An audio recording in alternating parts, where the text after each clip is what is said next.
Today on New England Living, we're exploring our great region by air and sea. From the skies above Boston in our own private helicopter, to the coastline of Gloucester on a schooner built by a legendary local shipbuilder. Plus, we visit the famous Brimfield Antique Show for an insider's guide to navigating one of the country's oldest and largest flea markets.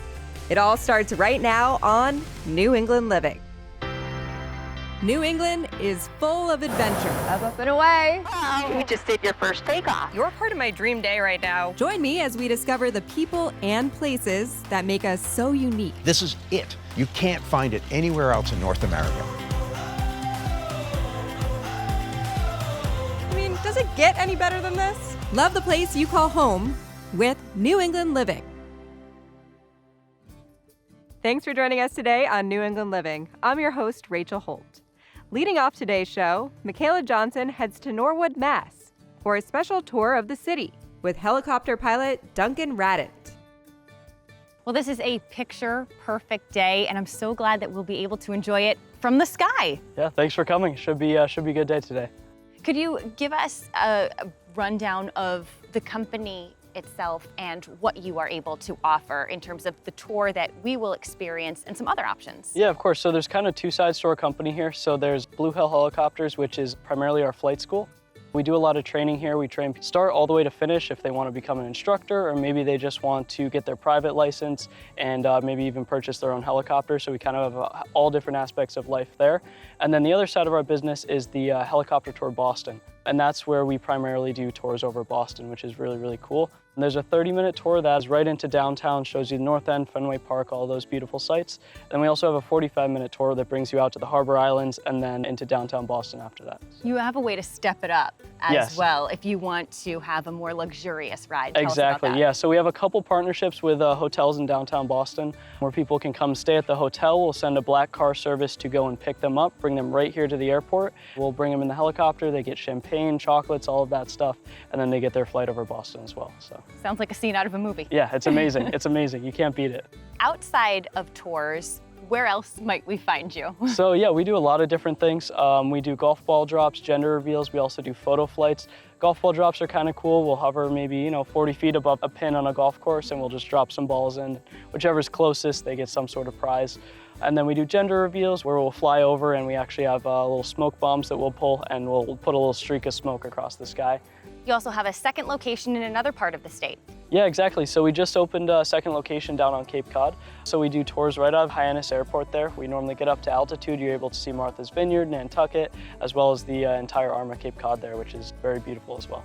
You're part of special moments in people's lives. You're giving folks an opportunity to see things in a way they've never seen before. How would you describe these tours? Kind of like a bird's eye view, right? You see everything from a different perspective that's very unique and hard to actually capture. I compare it to real life Google Earth, right? You're just looking down, you can see everything. And in the city, we fly around 900 feet, so you can see all the buildings very, very well. It's great views in there. The helicopter behind us looks really sharp, and I'm sure it does in the sky as well. How many other helicopters do you have? Yeah, so we have 4 helicopters total. So 3 Robinson R-44s, very similar to this one right here. And then 1 Bell 206, which is a bigger helicopter, a little bit more leg room. We use that for our VIP tours. We have a full-time maintenance staff that comes into the hangar there, does all of our maintenance for us. A lot of the times they're here at night, you don't even see them. That way we can fly as much as possible. So the city's just a couple minutes away. Can we head there now? Yeah, let's go flying. And with that, it was time for us to set off in our private helicopter to explore Boston from a completely different perspective. As he does with all his passengers, Duncan made sure everything, from boarding to buckling, was easy and relaxing. After completing his pre-flight routine, he fired up the engines as we prepared to take off on a one-of-a-kind adventure unlike anything I've experienced before.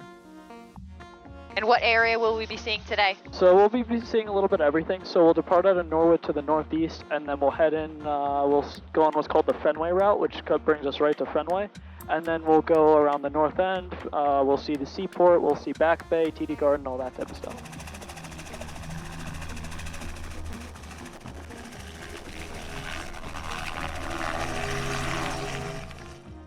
And we're off. Wow. Yeah, not too bad, right? It's pretty smooth. And a beautiful day. Yeah, not too bad.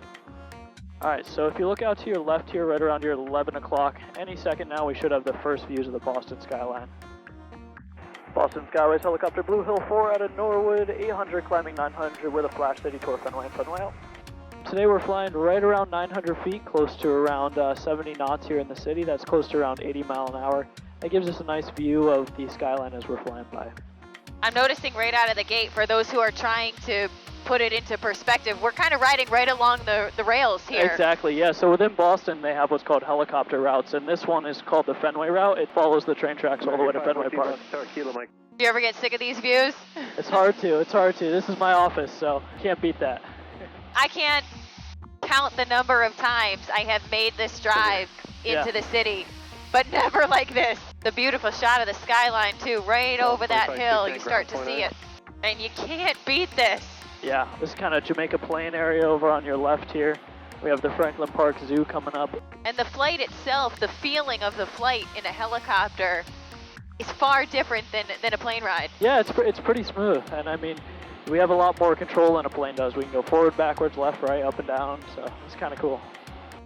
But yeah, here we are, downtown Boston. You look off to your left there, we have the Prudential Tower.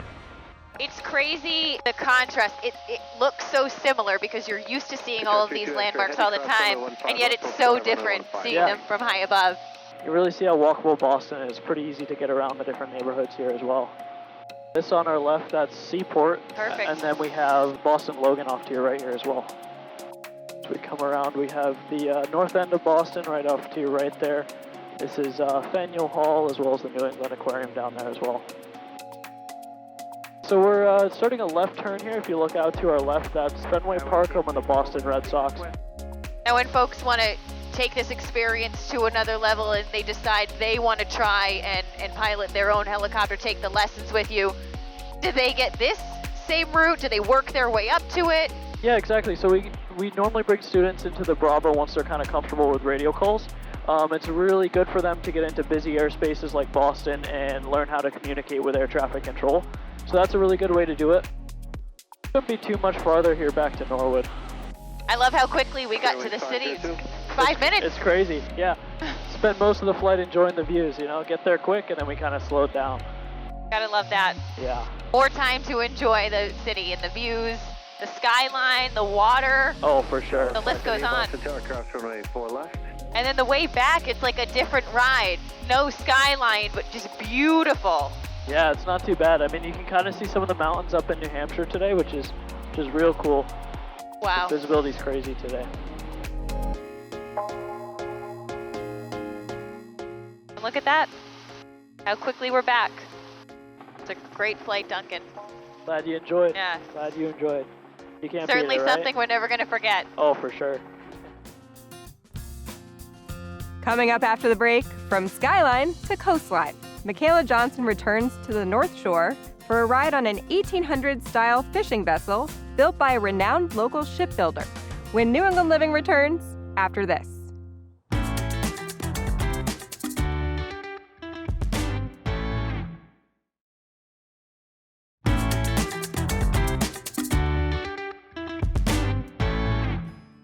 Welcome back to New England Living. I'm Rachel Holt. Up next, Michaela Johnson heads to Gloucester for a ride on a famous local schooner. But first, she's off to Essex, Mass. to meet the man behind the sails, maritime historian and shipbuilder Harold Burnham. For hundreds of years, Harold, your family has been here working and perfecting their craft of boat building. What can you tell us about the company and its history? The family's been here doing it, but there's been a lot of different companies. My father got my sister and brother and I building dories when we were just kids, and that evolved into the Salt Marsh Dory Company and then eventually Burnham Boat Building. They used to build 20, 30, 40, 50 vessels a year here. It's not what it once was. I've built 6 boats in my career so far. Important thing is that the craftsmanship and the craft is being passed on to other generations beyond mine, and I try to be as encouraging as I can of that. What does it take to get a boat, from an idea to fruition? How would you sum up the process of boat building? Well, the first step in in building a boat is finding a customer, and that's rare these days. There's not as many people who want wooden boats and are willing to put the energy into it. Acquiring material is second to finding a customer, is finding the material. A lot of the materials needed are stored right behind us. What do you gather up in order to make a boat happen?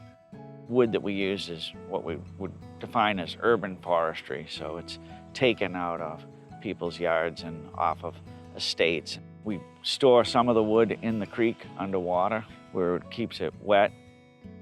With a boat, a lot of the timber in the bottom of the boat is wet for the whole life of the boat. So when we build the bottom of the boat, we try to use green or soaking wet wood, and then as we get to the top, we use the drier woods. And the grain of the wood is really important, how the log is sawn and where each piece of the log goes into the boat is all critical to the longevity of the vessel once you're done.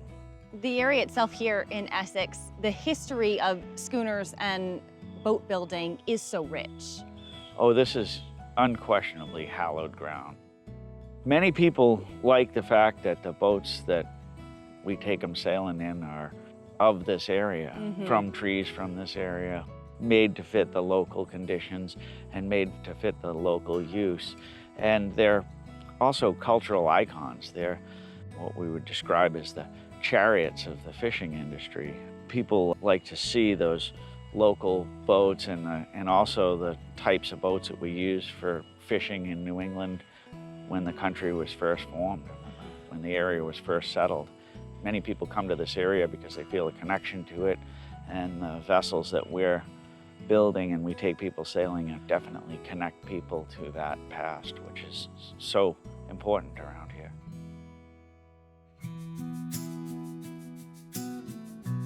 Only a short distance from his shop in Essex, we made our way over to Gloucester Harbor to board the schooner Ardell, a 58-foot fishing vessel built by Harold and his friends over the winter of 2011. Well, welcome aboard. Wow, it's beautiful.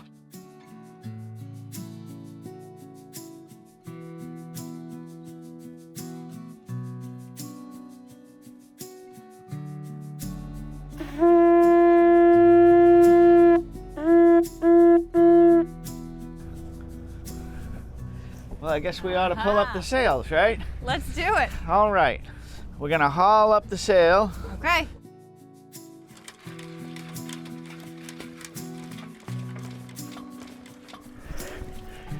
You're a brute. One of the things we try to do with this boat is sail it like they were designed to be sailed. And so we try to sail it like they did in days gone by. I think of sailing the boat as a skill and really a performing art. If it's not being sailed well, it's akin to somebody singing off key at a concert. Between 1850 and 1853, the town of Essex, where I'm from, built 159 schooners for the Gloucester fleet. It was a time of massive growth in this port. And by the mid-1850s, there were 450 vessels working out of this harbor. Incredible.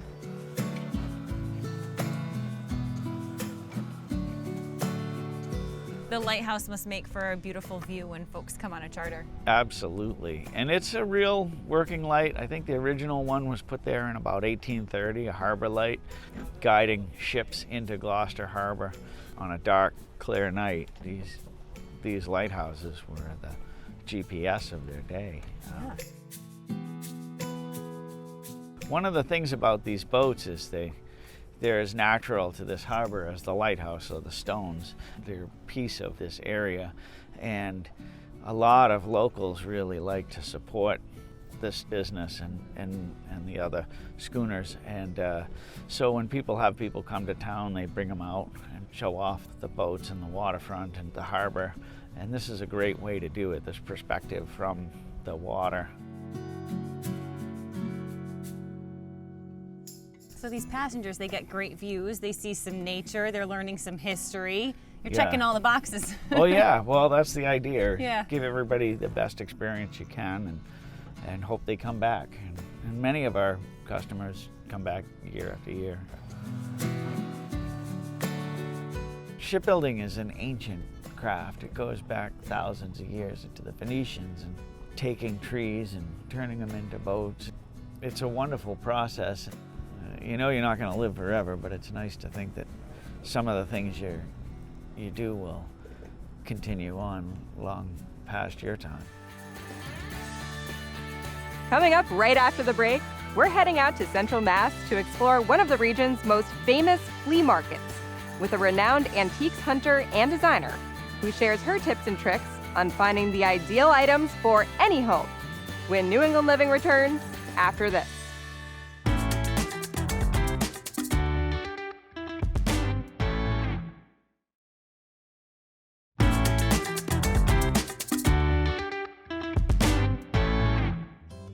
Welcome back to New England Living. Up next, Alicia Rodriguez heads to Brimfield, Mass. to walk the grounds of one of the area's most historic and renowned antiques fairs with interior designer Marla Mullen. So if you love antiques or are passionate about design, this really is the place to be, but it is huge and it can be overwhelming. But you've come here every year for several years, so you're an expert in just about all of that. Yes, I would say it's, how can you tell? Is it the sneakers? Is it the crossbody bag? Is it my water bottle? Yes, this is the mecca of flea markets. It's actually the oldest one in the country. It's 1.5 miles of different sectioned off fields. And each one of those fields has, I don't know, I mean, it could be anywhere from 5 to 20 vendors in it. And they can open at different times. There's a lot to see here, there's a lot to do, and you most certainly should come prepared. So as an interior designer, you really take a project from the beginning all the way to completion, and that includes shopping. And how does antiquing play into that? I love to add antiques and vintage items to any room, and that's really a product of the way that I grew up. Both of my parents are antique dealers together in a family business, so it's something that I did grow up around, and I do love it. And while my taste and style has changed with time, I still love the idea of bringing in vintage items and antique items, because I think it's so important to have that kind of warmth and depth in a room. And I do think that vintage items and antique items, they're just not made like they're used to, so you do find these like beautiful, well-made pieces, but also they tell a story. And I think it's really important whenever you're designing a room or designing a home, even if it's just a refresh, that you have those moments in rooms. So now that we know what to expect, just let's go see what we can find. Let's go shopping.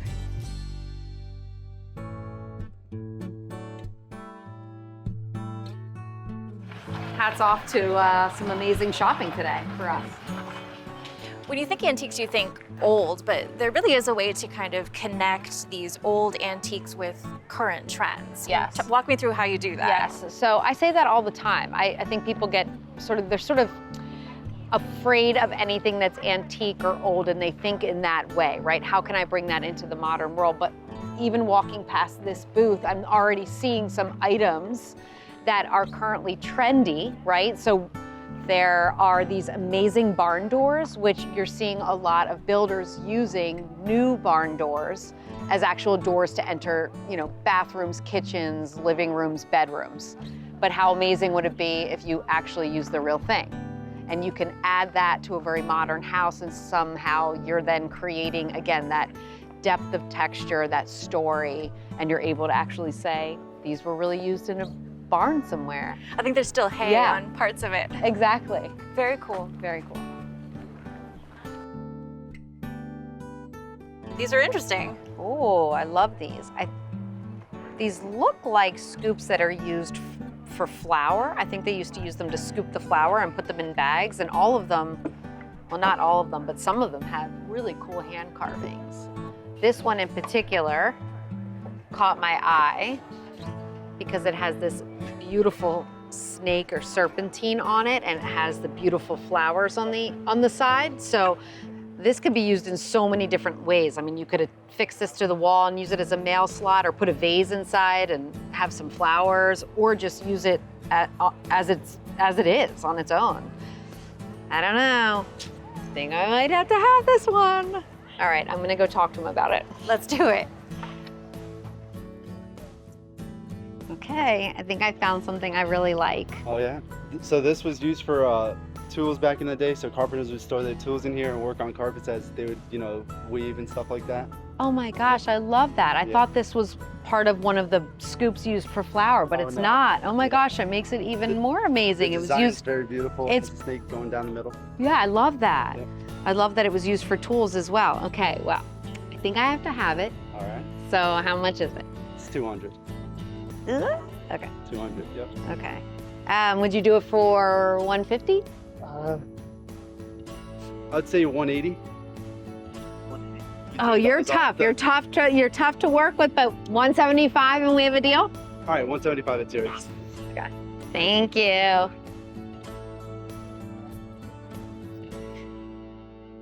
Okay, so this will make you laugh and who knows how many other people, but I have to say, this might be one of my favorite pieces of the show because I just love that this is creating kind of a conversational element for a room, right? So to me, I look at a piece like this and I say, oh, I just wish I had that client that would let me buy this for them and we could create a whole room around it. And so what I would probably do would be remove maybe one of the chairs, right? So it still remains conversational, but you actually walk into it. And it's very, again, a very 1960s drop living room kind of feel where people would sit around in circles like this. And It's certainly a focal point. it's definitely a focal point and maybe a little bit Golden Girls.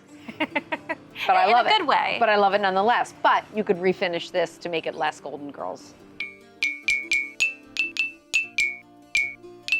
So we've seen quite a few different items. I mean, all over the place from like gowns to, I mean, whatever this is. To holiday ornaments, exactly. to vintage linens, and oh, I love this bench and what they've done. Here's an old workbench. And this item is also super cool.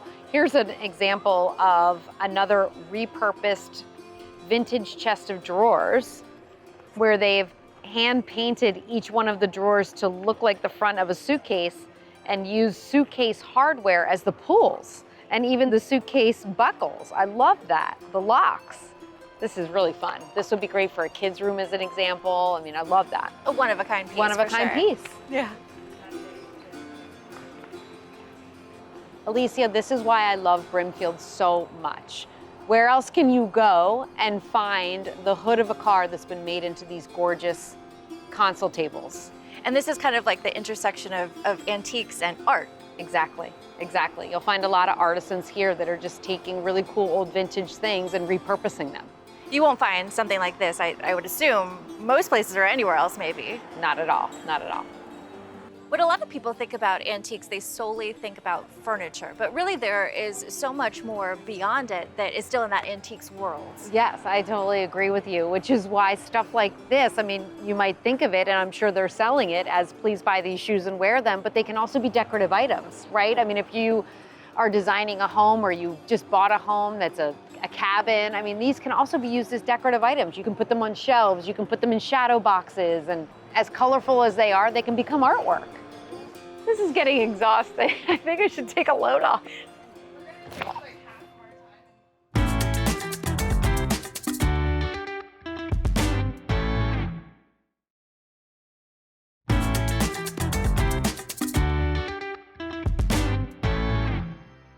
Thanks for joining us today on New England Living.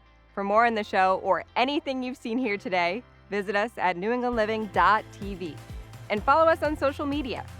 I'm Rachel Holt. See you next time on New England Living.